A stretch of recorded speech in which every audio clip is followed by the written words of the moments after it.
Həsrətin oduna dözməyir bu can. Gözümdən axır yaş, dəryadır okean. Mənim üçün hər məkan, hər yer bir zindan. Sən getdin gedəli, bitdi bu meydan.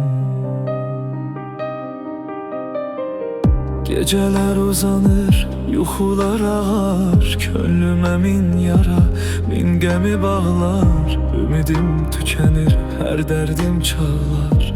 Sən yoxsan deyə bu ürək daralar. Ağlayan gözüme derman tapılmaz. Bu eşkin zulmü heç vaxt azalmaz. Məhəbbət qəlbdən əsla silinməz. Sensiz bu həyatım nəyimə gərək yar. Səninlə keçən hər gün bir bahardı. O günlər geriyə dönməyir azar. Ayrılıq qəlbi dərd ilə yandırdı. Mən necə yaşayım, necə baxım yar.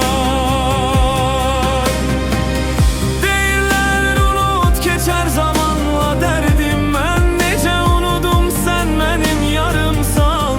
Bu böyük intizar qəlbimi yandırar. Ya gəl ya da bu canı candan al ey yar.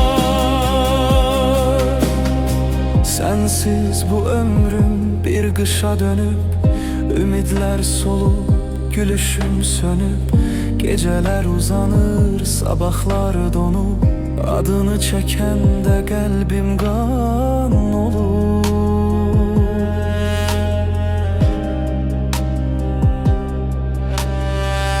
Yuxular içində səni axtarıram. Səssiz dualarla səni çağırıram. Bir səda gələrmi deyə ağlayıram. Sensiz bu dünyada mən darıxıram. Ay ışığı düşür pəncərəmdən içəri. Sanki gətirir səndən bir xəbəri. Lakin səssiz gecə susturur məni. Sənin yoxluğundur yandıran təni. Sən dön ey sevgilim, dön bircə anlıq. Bu qəlbi qurtar bu dərddən, bu yanlıq. Gözlərim yolundadır hər bir anlıq. Sensiz həyat mənə olmuş cəzanlıq.